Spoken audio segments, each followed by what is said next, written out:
2 turns. So to get started, let's just go and take a look at the deck.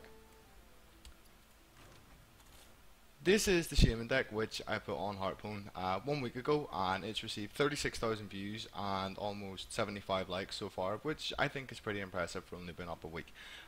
Some people have thought it's slightly controversial because there's a lot of cards that people think shouldn't be there, a lot of cards people think should be there, namely Lightning Storm, which is probably the biggest talking point, and it also runs Doomhammer, which is very vulnerable to obviously getting Harrison. But this deck has worked for me multiple seasons in a row, and I want to hopefully get some of you guys closer to Legend. So first things first, strengths and weaknesses.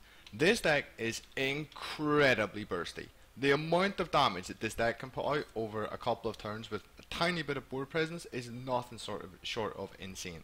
So whenever you start playing the deck, you need to understand how it's supposed to be played and play to those strengths. So ideally you want to be playing your turns in order to make your next turns play accordingly. So for example, it might be better to play a totem to get two tokens of sorts on the field so that you can use Flame Tongue to get burst damage the next turn. You want to make your opponent feel safe and then hit them when they're vulnerable. Examples of this would be when Druids use Ancient of Lore, they always draw cards. They never expect to get bursted from 20 plus HP, but that's one turn where they do absolutely nothing to impact your board, and you need to be able to identify turns like that coming up before they happen and also take advantage of them when they do. So weaknesses of this deck is that it can be rushed down pretty hard, especially by a lot of 1 health minions, especially if you don't draw stuff like your Argent Squires, your Stormforged Axe, your Feral Spirits, maybe Blood Knight, they take away Divine Shields. That can be quite a game changer as well. In those sort of situations, you might find you have to waste removal on the wrong targets, and that can leave you feeling short on cards. But with practice, it actually, when you learn to take damage on your face to gain tempo, it actually isn't such a big deal. I don't actually mind facing aggro decks at all with this, but I can completely understand how someone who is slightly newer to the deck can. Okay, so now playstyle. When you first go in and you start playing this deck, a lot of the cards like Lava Burst seem out of place because they're not cards that you want to use to increase your board presence early. Those cards are basically Argent Squires, Totems, Thalnos, Stormforged Axe, Feral Spirit, Blood Knight, Unbound Elemental. That is the cards that you want to be getting out at the start of the game, and you want to be making sure that you're focusing on board presence and not going for face. You do not go for face from turn 1 with this deck. It doesn't have the damage to support it. It's a bursty deck when you set up a little bit of board presence. So you focus, especially against Shaman, you focus on keeping the board clear as much as possible, and then try and make the most out of the small advantage that you get during the game. Once you master this playstyle, you actually can find that your win rate will be incredibly high against pretty much anyone who doesn't have absurd board clear. Handlocks would probably be the best example. If a handlock manages to, say by turn 7, Hellfire your board twice and Shadow Flame it with a Watcher, you are probably screwed. There is very little you can do about that, but there's very little any Shaman deck could do about that. In saying that though, if you get an opportunity to burst them down, you have the tools with Lava Burst, Fire Elementals, Alakir, Doomhammer. The tools are there to burst them down. So now some of the more situational card choices. Stormforged Axe, I absolutely love this weapon. I think this weapon is absolutely insane in early game because it can give multiple trades and it can mostly put people off playing stuff like Knife Jugglers if you're playing against 2. If someone on turn 1 uses a Flame Imp and you manage to coin out your axe, or you just play your axe without coining, then you kill their Flame Imp, and if they only have a 2-drop in hand, a lot of the time they will make the mistake of actually life tapping because they want to try and stretch the value out of their cards. But giving you an extra turn to just get something on the board is actually normally what ends up costing them the game.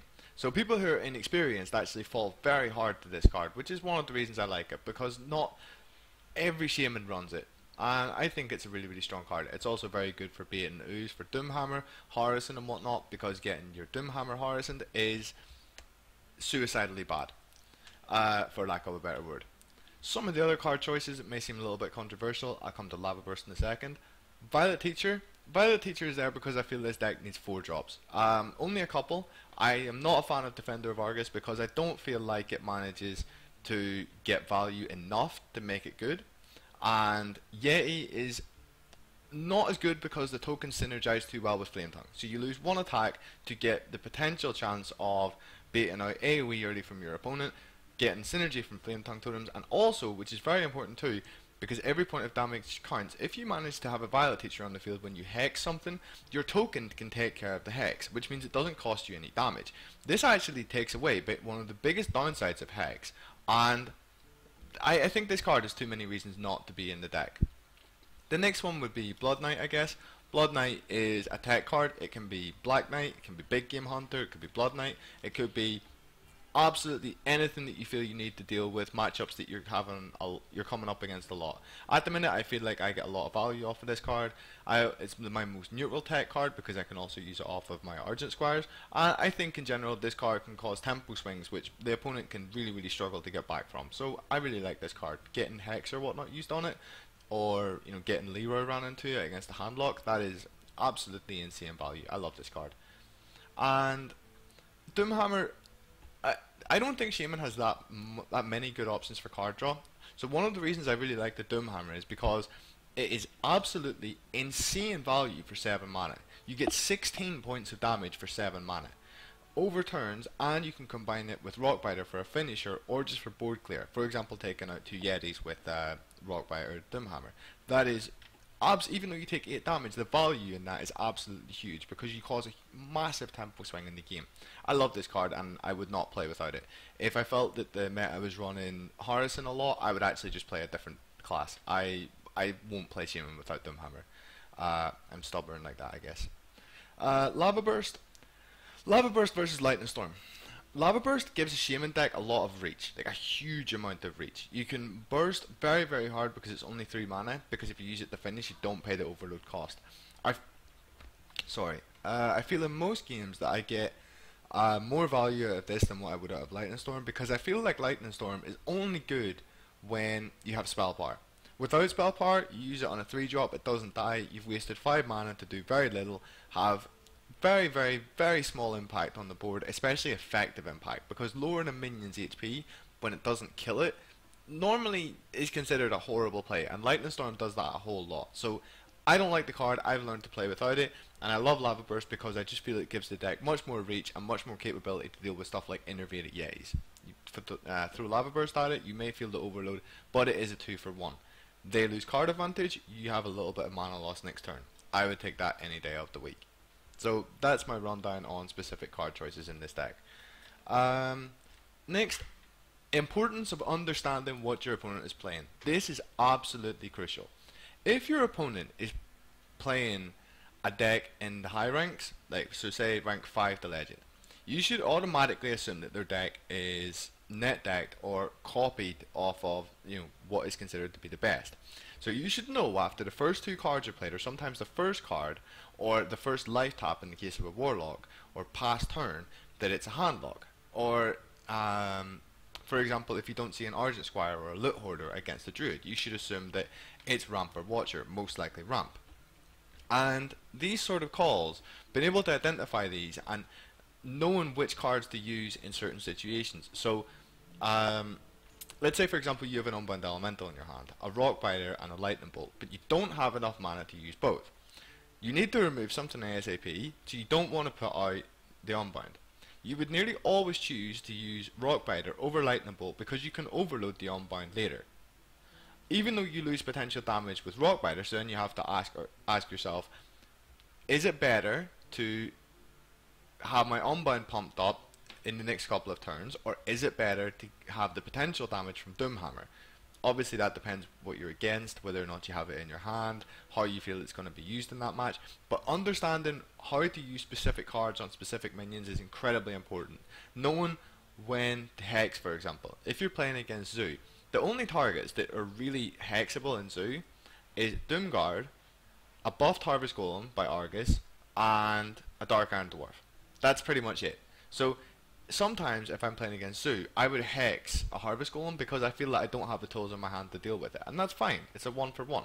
Both cost 3 mana, they get a small taunt on the field, but you manage to slow their tempo, and that is crazily important. So understanding what your opponent is and having the cards for those situations. So for example, if you're playing against Warlock, and you have the choice of coining out a Mana Tide totem on turn 2 if you know it's hand lock.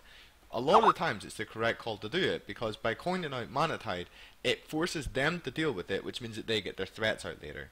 So little tricks and tips like this actually make a huge amount of impact when playing the deck. But playing this deck wrong can be extremely punishing, because your removal is also your burst damage, but I will come to that afterwards. But yeah, importance of knowing what your opponent is playing. Do not underestimate that. That applies to every single deck in the game, except Zoo and Shocker. Win conditions. Win conditions of this deck are pretty much Flame Tongue Totem, Doomhammer, Alakir. Those, and Lava Burst, I guess. Those are your win conditions. You want to build around those cards as much as possible to get as much damage out of them and burst damage as well. Like for example, if you have Rockbiter Doomhammer, you want to make your opponent feel safe. So you might, if you know you have 100% lethal next turn, you might not want to use Rockbiter and Doomhammer in the same turn. You might just want to Doomhammer, do 4 damage, and then make sure that make him think that he doesn't have to heal, so that then you can burst them with double Rockbiter next turn. Most of the times it is better to do it over 2 turns, but in a lot of situations too, you will find that it's better to just hit them as hard as you can in 1 turn, so that they didn't see it coming and they didn't prepare for it. This makes a lot of difference. Yeah, but win conditions pretty much just Alakir, Doomhammer, Flame Tongue Totem, and Lava Burst. Awesome cards. Yeah, burst damage and removal. Burst damage and removal when you're playing Shaman is pretty much exactly the same cards. Now, to explain what I mean, Fire Elemental does face damage, but it's also removal. It's better used as removal because it gives a tempo increase. You don't really want to use this going to face. Alakir can be used as both because his damage is immediate and he gets 2 hits. Doomhammer is your burst damage, it's also removal. Lava Burst, same thing, removal but also burst damage. Flame Tongue is more burst damage but can also be removal when combined with totems and tokens.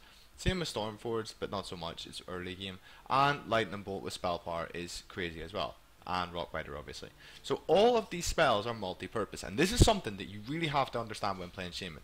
Most of your cards do not only have one use. So you need to be able to prepare for that. And go into a fight, or a battle, sorry, a duel, whatever you want to call it, knowing that your cards can be used 2 ways, and making the wrong decision can screw you over quite bad sometimes. So yeah, that gets better with practice, but you just need to know that that happens. And last one, importance of setting up 2-turn kills. This is huge. When you play this deck, and this is what I said right at the start of the guide, you need to be able to set up a little bit of board control so that you can burst. You don't want to scare your opponent too much, but you don't want to play too passively so that you're behind.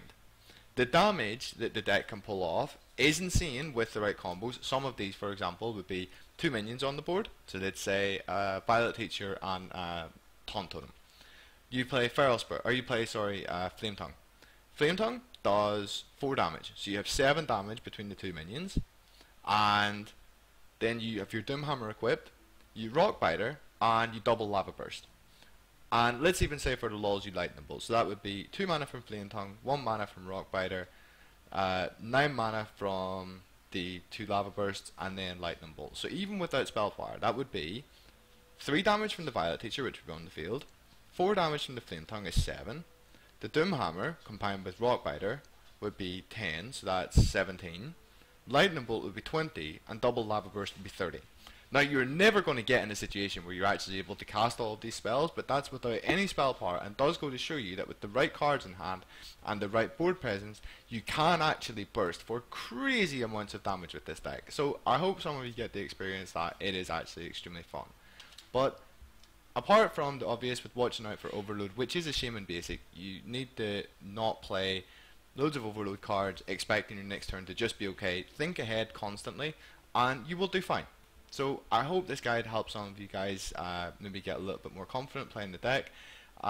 If you have any questions, or for my next video, I will probably do a class guide for the Shaman deck. So, you know, Shaman versus Zoo, Shaman versus Handlock.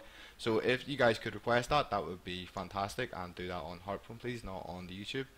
And yeah, so I will see you guys again next week probably. So TY for watching, and hope you have a great evening. Bye bye.